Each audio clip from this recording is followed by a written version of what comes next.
Welcome. Sangeeta भलसिंग या माझ्या YouTube चॅनलवर तुम्हा सर्वांचे हार्दिक स्वागत. मानसशास्त्र इयत्ता 12वी हा विषय आपण अभ्यासाला घेतलेला आहे. प्रकरण क्रमांक 1 मानसशास्त्र एक विज्ञान शाखा या प्रकरणाला आपण सुरुवात करत आहोत. या प्रकरणामध्ये एकूण 6 उपघटक आहेत. कोणते ते पाहूया आपण. क्रमांक पहिल्या प्रकरण 1 याचा अर्थ पहिल्या प्रकरणातील पहिला उपघटक प्रस्तावना. 2 शास्त्राची प्रमुख वैशिष्ट्ये.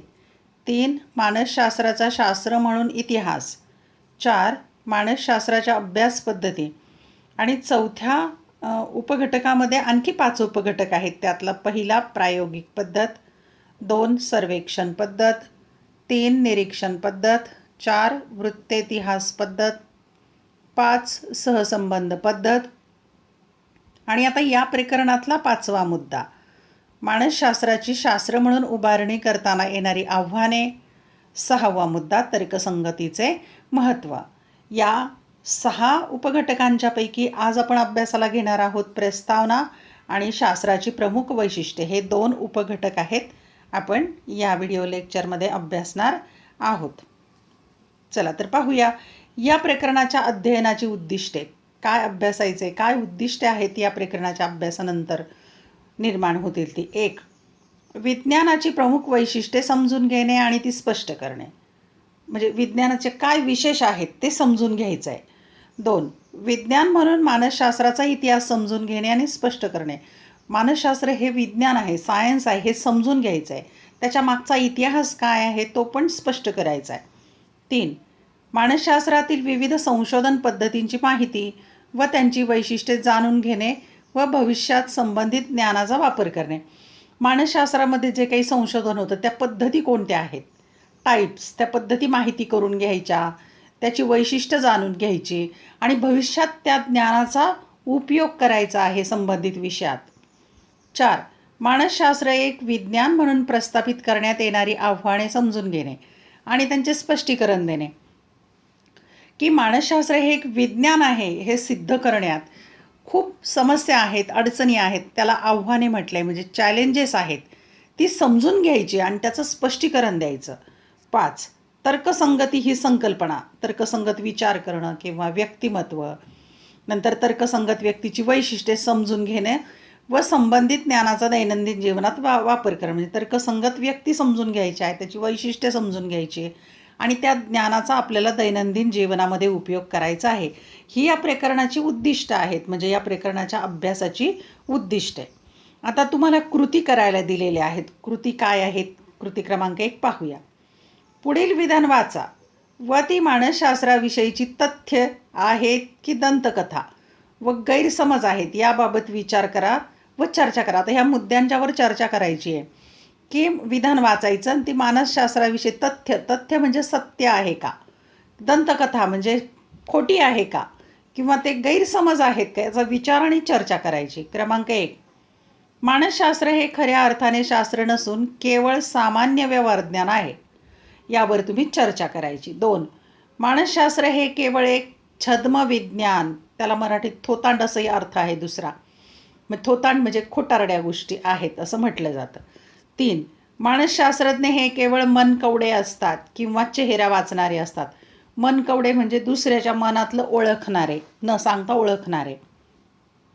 4 मानसशास्त्रज्ञ केवळ औषधोपचाराची गरज असणाऱ्या मनोरुग्णांच्या अभ्यासाशी संबंधित आहे.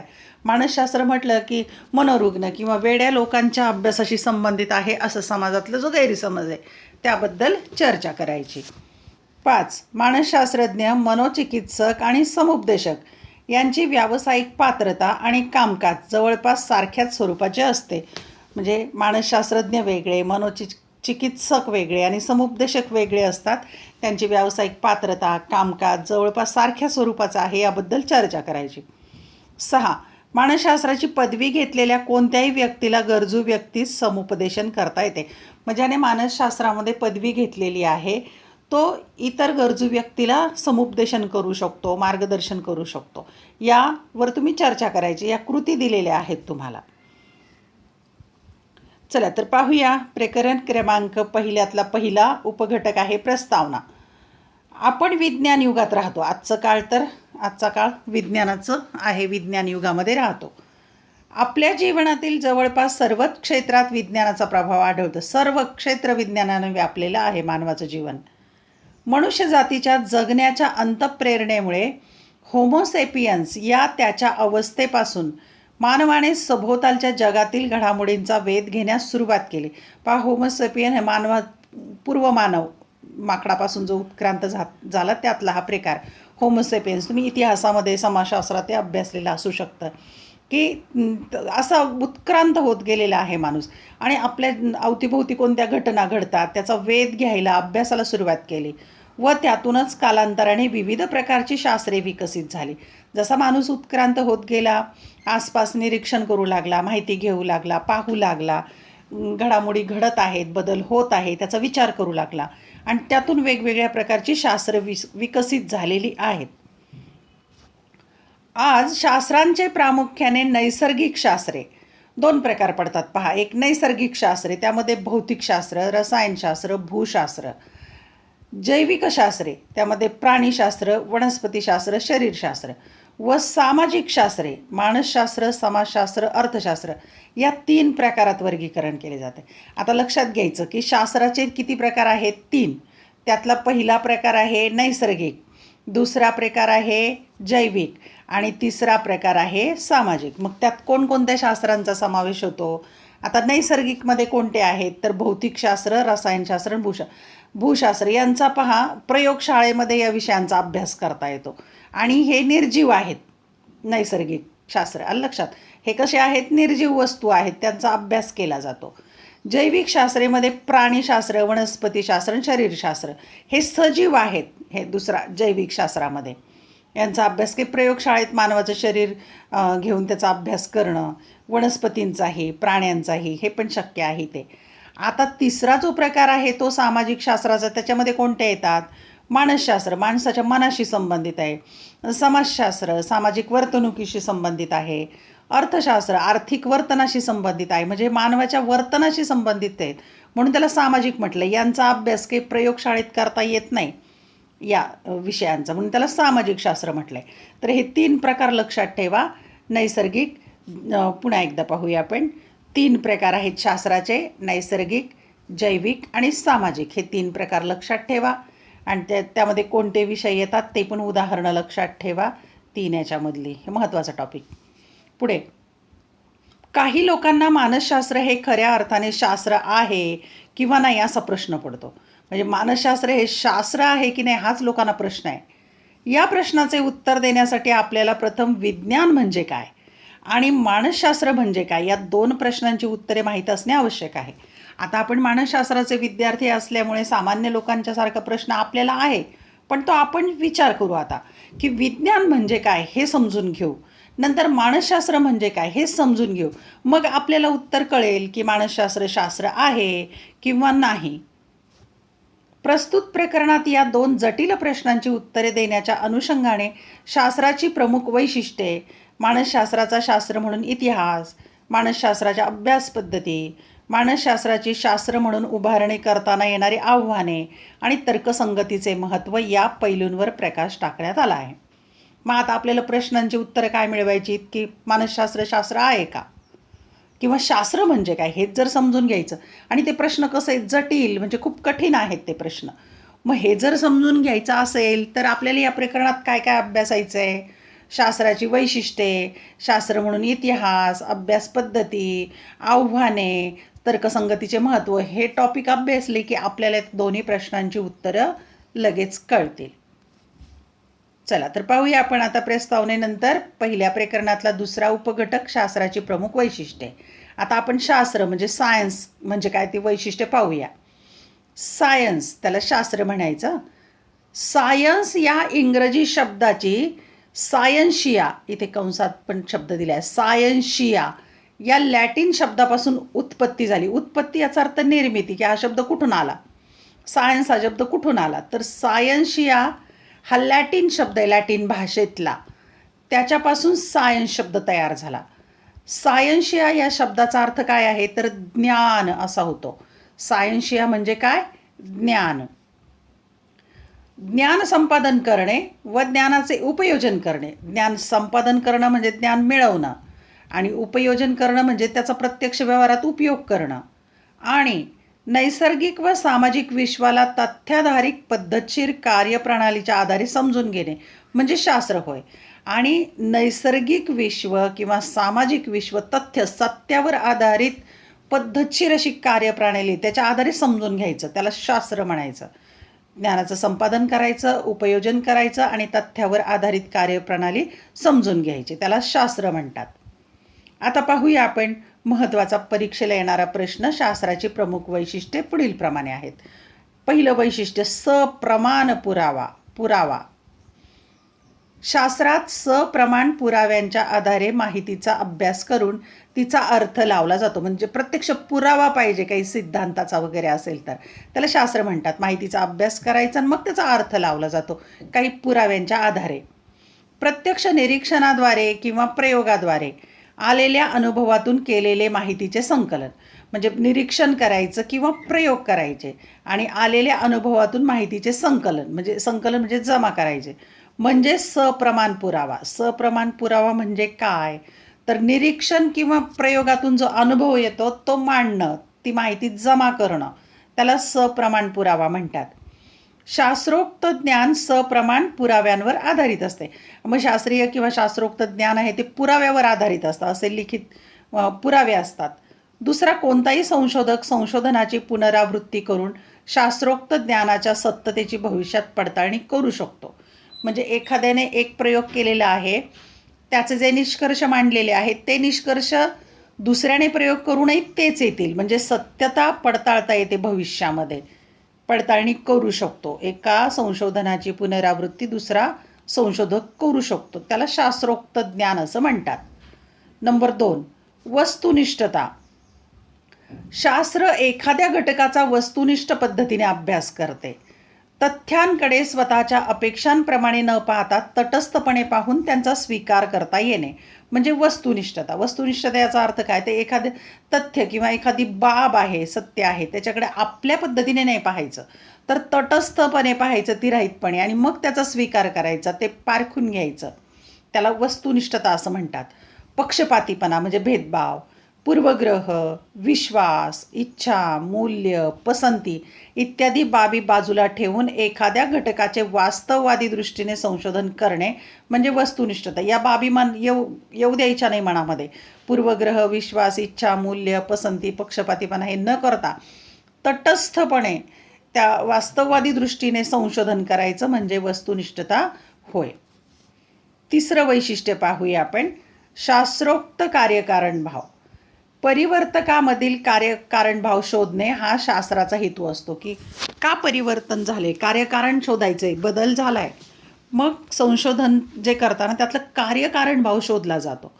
शास्त्रोक्त अभ्यासात संशोधक सर्व बाह्य परिवर्तकावर नियंत्रण ठेवून स्वतंत्र परिवर्तकाचा म्हणजे कारण परतंत्र परिवर्तकावर होणारा परिणाम अभ्यासतो. आता पहा, इथे 2 शब्द आहेत. परिवर्तक म्हणजे काय, कारण, हे लक्षात ठेवा. परिवर्तक म्हणजे काय, कारण. आणि परतंत्र म्हणजे परिणाम, हे लक्षात घ्या. परिवर्तकाचा एक कारण आणि परिणाम याचा कार्यकारण भाव शोधला जातो शास्त्रामध्ये. शास्त्रोक्त पद्धती म्हणतात याला. 4 पद्धतशीर विश्लेषण. अगदी सविस्तर विश्लेषण असतं. शास्त्रात एखाद्या घटकाचा अभ्यास करण्यासाठी क्रमवार प्रक्रियेचा अवलंब केला जातो. क्रमवार पद्धतीने अभ्यास केला जातो. क्रमवार प्रक्रियेत संशोधनासाठीची समस्या निश्चित करणे. काय काय क्रम आहे तो पाहू आपण. संशोधन करायचं आहे एखाद्या बाबीचं, मग ती समस्या कोणती ती निश्चित करायची. त्याला गृहीतक मांडणं. गृहीतक याचा अर्थ काही संभाव्य गोष्टी आहेत असं मानणं. गणितामध्ये तुम्ही गृहीतक एक्स मानू, वाय मानू असं करता की नाही भूमिती गणितामध्ये, त्याप्रमाणे गृहीतक मांडायचं. नंतर त्या पद्धतीने माहितीचे संकलन करायचं. संकलन करणे, माहिती जमा करणे, माहितीचे विश्लेषण करणे आणि त्या माहितीचं मग विवेचन करायचं, विश्लेषण करायचं, त्याचं तुलना करायची किंवा फरक मांडायचा. अशा पद्धतीने सार्वत्रिक नियम शोधणे आणि त्या पद्धतीला सार्वत्रिक नियम आहे का कुठे ते पण शोधायचं. आणि पूर्वकथन करणे आणि पूर्वीचा इतिहास पण तिथं मांडणं, या शास्त्रोक्त पायऱ्यांचा समावेश होतो. म्हणजे कोणताही अभ्यास असेल तर तो या पद्धतीने केला जातो की समस्या निश्चित करायची, गृहीतक मांडायचं, माहितीचं संकलन करायचं, माहितीचं विश्लेषण करायचं, सार्वत्रिक नियम शोधायचा आणि पूर्वकथन करायचं. या सर्व शास्त्रोक्त पायऱ्यांचा समावेश यामध्ये होतो. 5वा मुद्दा पाहूया. वैशिष्ट्य आहे 5वं, पडताळा.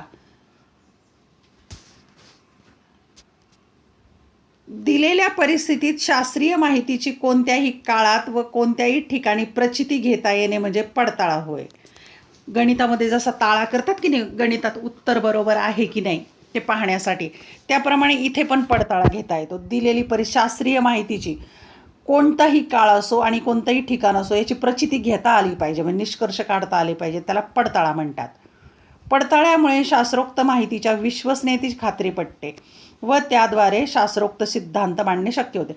मग ते खरी आहे ती माहिती किंवा तो सिद्धांत किंवा ते निष्कर्ष असा विश्वास बसतो आणि मग त्यावरून शास्त्रोक्त पद्धतीने सिद्धांत मांडता येतात. 6. पूर्वकथन. शास्त्राद्वारे पूर्वकथन करता येते. संशोधक एखाद्या घटकाचे केवळ वर्णन करत नाहीत तर घटकाचे स्पष्टीकरण व त्या अनुषंगाने पूर्वकथनही करतात. म्हणजे एखाद्या घटकाचं स्पष्टीकरण करताना मागचा इतिहास पण सांगतात. म्हणजे घटनेचं वर्णन करताना पूर्वकथन, पूर्वीच्या गोष्टी तिथे सांगितल्या जातात. हे वैशिष्ट्य आहे. आता तुम्हाला याच प्रकरणामध्ये कृती क्रमांक 2 दिलेली आहे. पुढील विधाने वाचा व त्याबाबत वर्गात चर्चा करा. आता विधान वाचून वर्गात विद्यार्थ्यांनी तुम्ही आपापसात चर्चा करायची. क्रमांक 1. मानसशास्त्र हे शास्त्र आहे कारण ते शास्त्राच्या अनेक कसोट्यांवर खरे ठरते. मग या कोणकोणत्या कसोट्या याला वैशिष्ट्य लागू होतात त्याचा तुम्ही विचार करायचा. 2. मानसशास्त्र हे भौतिकशास्त्र, रसायनशास्त्र याप्रमाणे नैसर्गिक शास्त्र नाही. याची पण चर्चा करू शकता. आपण शास्त्राचे 3 प्रकारे अभ्यासले त्यामध्ये. 3. मानसशास्त्र हे मानवी व प्राणी वर्तनाचा, मानसिक प्रक्रियांचा अभ्यास करणारे सामाजिक शास्त्र आहे. ही पण कृती आहे क्रमांक 2 करायला. 4. मानसशास्त्र वस्तुनिष्ठ संशोधन पद्धतींचा वापर करते. मानसशास्त्राच्या संशोधनात मानवी वर्तन निर्धारित करणाऱ्या घटकांकडे कार्यकारण भाव प्रस्थापित केला जातो व या संशोधनाची पडताळणी करता येते.